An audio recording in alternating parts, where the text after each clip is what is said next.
Soy Eduardo Rinesi, investigador y docente de esta universidad en el área de política del Instituto del Desarrollo Humano. La reforma es un movimiento muy importante en la historia universitaria argentina, en la historia universitaria y política y cultural latinoamericana, más allá de la Argentina y más allá de la universidad, diría yo, por varias razones, entre las que quizás me gustaría subrayar tres.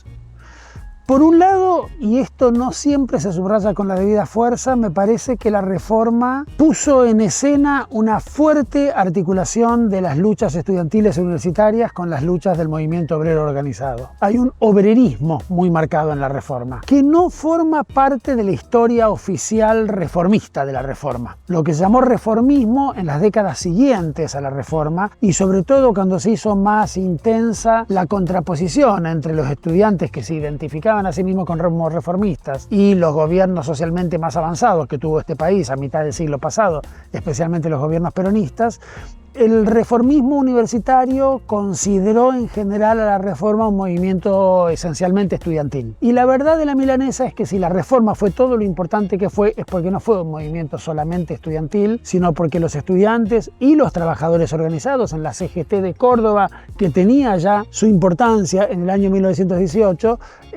potenciaron mutuamente sus demandas. Es muy interesante leer en las actas de las asambleas de los estudiantes de la Reforma del 18 su apoyo a las huelgas obreras, y es muy interesante leer en las reuniones de la CGT cordobesa su apoyo al movimiento estudiantil. Sin ese apoyo mutuo, la reforma no habría sido lo que fue.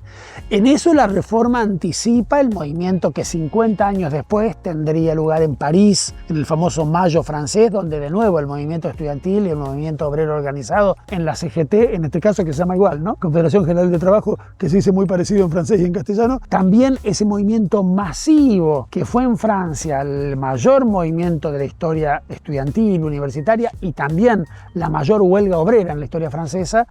toma esto del viejo movimiento cordobés al que alude, al que referencia, en el que toma sin duda inspiración. Lo mismo que cruzando el Atlántico en el mismo 68, el movimiento estudiantil mexicano en Tlatelolco, que a diferencia de la muy festiva París, ¿no?, terminó en una masacre que todos conocemos. Y de rebote de todo eso, el 69, de nuevo cordobés. En la muy conservadora ciudad de Córdoba, en la muy conservadora Universidad de Córdoba, tuvieron lugar en el 18 y en el 69 esos dos movimientos, la Reforma y el Cordobazo, con el 68 francés espejando uno y anticipando el otro, donde me parece que lo más significativo es la articulación de las luchas de estudiantes y de obreros. La segunda cosa que me parece importante señalar es la lucha por la libertad, digámoslo así, para usar una palabra que hoy aparece con mucha fuerza en las discusiones políticas argentinas, usada de un modo que la bastardea y que la pone muy por debajo de su riquísima tradición.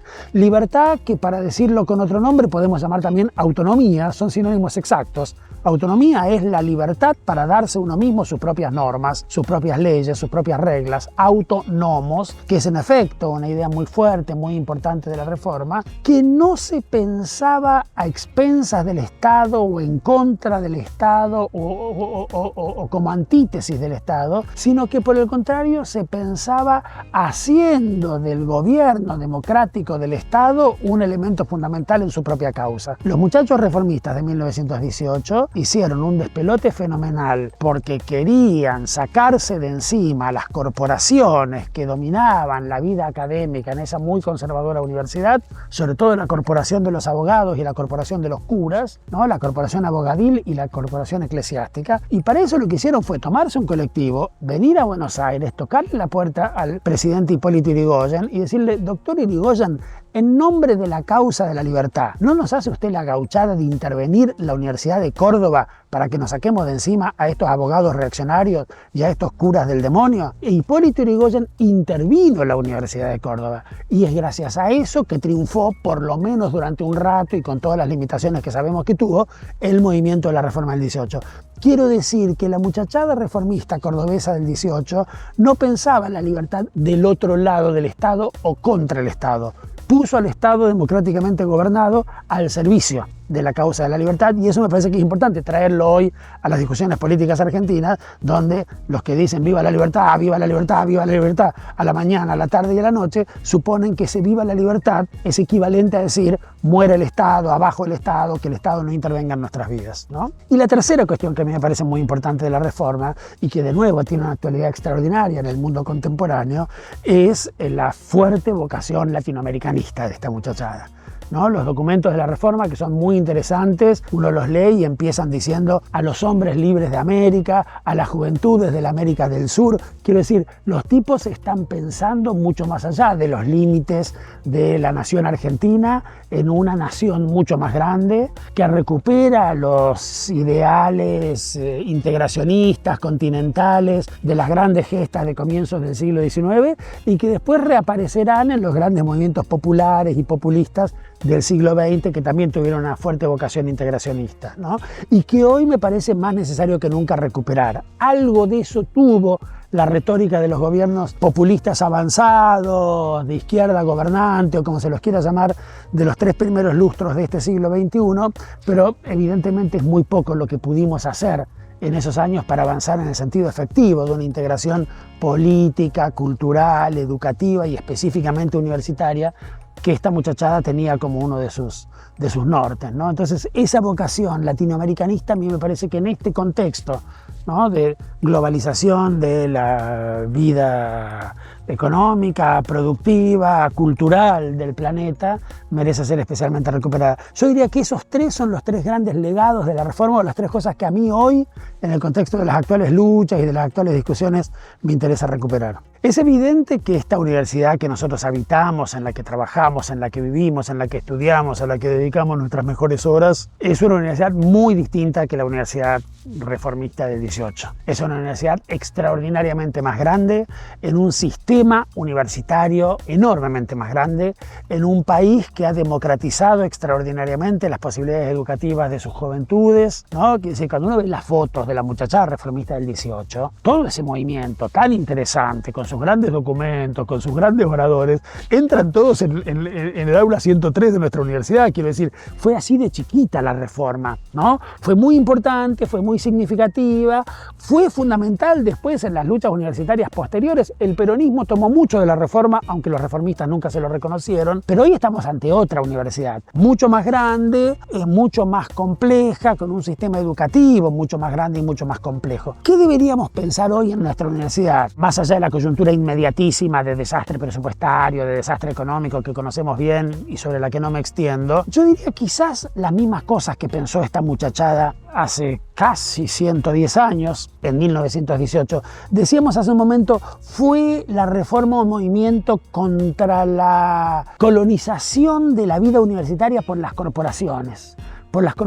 de su época, por el lenguaje de las corporaciones de su época, de la corporación de los abogados, de la corporación de los curas. Creo que nos debemos una reflexión sobre los modos en que nuestro propio lenguaje universitario viene siendo colonizado, no desde hace 2 días ni desde hace 2 años, sino desde hace bastante tiempo, posiblemente desde los años 90 del siglo pasado, por un lenguaje que es el lenguaje de la economía neoliberal, de la economía bancarizada. Vivimos en una universidad donde se dice la palabra crédito, donde se dice la palabra puntos, donde se habla como se hablan las ventanillas de los bancos. Vivimos en una universidad donde escribimos aplicando unas normas absurdas, ridículas, y hay gente que se las sabe. Son las normas de unos psiquiatras norteamericanos que se llaman APA. Y hay gente que sabe de las normas APA,